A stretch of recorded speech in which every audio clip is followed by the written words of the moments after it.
فيهم آياتك ويعلمهم الكتاب والحكمة ويزكيهم إنك أنت العزيز الحكيم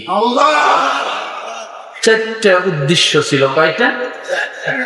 একই কথা আল্লাহ তাআলা সূরা জুমার 2 নম্বর আয়াতে বলেছেন, ওয়াল্লাযী বা'আথা ফিল উম্মিয়্যিনা রাসূলাম মিনহুম ইয়াতলু আলাইহিম। উদ্দেশ্য ছিল চারটা। এই নবীদেরকে যে এতগুলো নবীকে পাঠালেন, উদ্দেশ্য ছিল চারটা। তার মধ্যে 1 নম্বর উদ্দেশ্য হলো নবীরা কোরআন তেলাওয়াত করে করে আল্লাহর কথা মানুষকে স্মরণ করায় দিবে। যখন আপনি কোরআন তেলাওয়াত করতে যাবেন তখন কার কথা চলে আসে? আল্লাহর কথা চলে আসে। কারণ পুরো কোরআনটাই তো আল্লাহর কথা, তাই না? এই জন্য বলেছে ইয়াতলু আলাইহিম আয়াতিক, তারা কোরআন তেলাওয়াত করে করে আল্লাহর কথা মানুষকে স্মরণ করায় দিবে। এরপরে বলা হয়েছে ওয়ায়ুআল্লিমুহুমুল কিতাবা, এই কোরআনের ব্যাখ্যাগুলো, আমলগুলো, এলেমগুলো মানুষকে বুঝাইয়া দিবে। শুধু তেলাওয়াত না, কি করবে? বুঝাইয়া দেবে। প্রতি জুমা আজকে এই মুহূর্তে সারা বাংলাদেশে ইমাম সাহেবরা কম বেশি খুতবা দিচ্ছে না? কথা বলেন না কেন? বসিয়ে ঘুম শুরু করছে, মাথা উঁচু করেন। কি কথা বলতেছে? শুধু আরবি খুতবা দিলেই তো হতো, তাই না? কিন্তু শুধু আরবি খুতবা দিলে আপনি বুঝতেন, ওই কথাগুলো আপনাকে বাংলায় বুঝাইয়া দিচ্ছে। ওয়ায়ুআল্লিমুহুমুল কিতাব,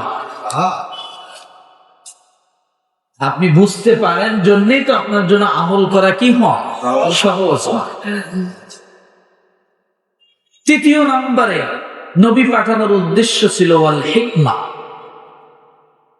কি বলেছি?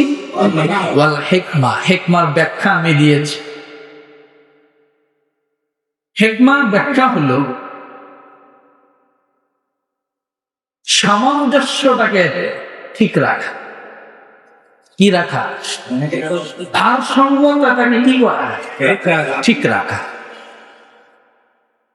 এই ভারসাম্য যে জিনিস দ্বারা, যে বস্তু দ্বারা ঠিক রাখা হয় সেটার নাম হিকমা।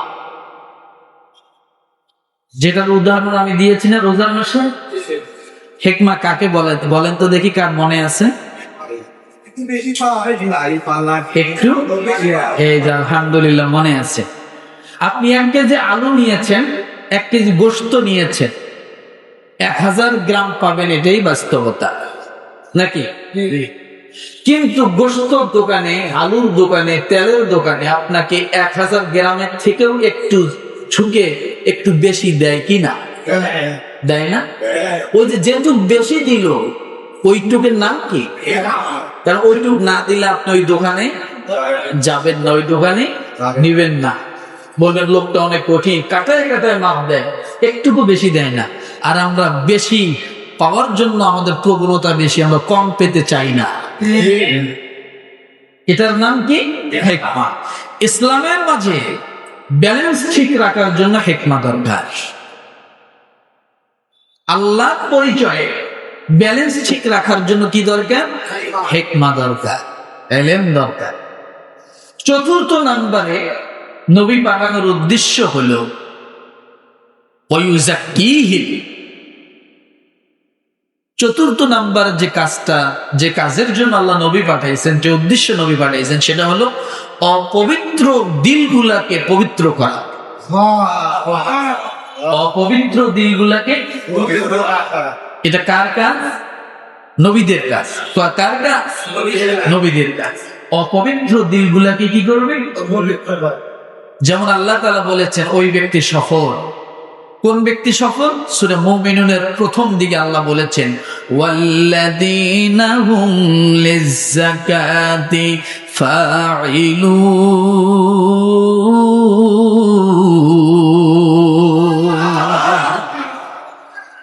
ওই ব্যক্তি সফল কে? সে 10টা পরিচয়ের মধ্যে তার এটা একটা পরিচয়, ওয়াল্লাযীনা হুম লিয-যাকাতি ফাঈলুন, অর্থাৎ তার দিলটা স্বচ্ছ, তার দিলটা পরিষ্কার, নোংরামো বলতে কিছু নাই, কুলুষতা বলতে কিছু নাই, হিংসা বলতে কিছু নাই, মানুষের পরনিন্দা বলতে তার হৃদয়ে কিছু নাই, মানুষের ক্ষতি করবে এমন জিনিস তার ভিতরে নাই।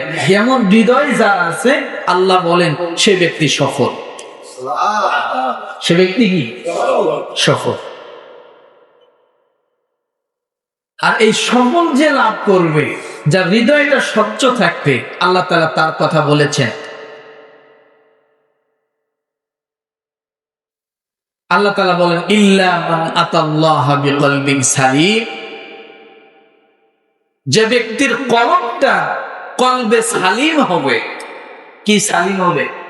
কলবে সালিম হবে। ওয়া উজলিফাতিল জান্নাতু লিল মুত্তাকিন, আল্লাহ বলেন ওই ব্যক্তি জান্নাতের অধিকারী হয়ে যাবে। ওই ব্যক্তি কি হবে?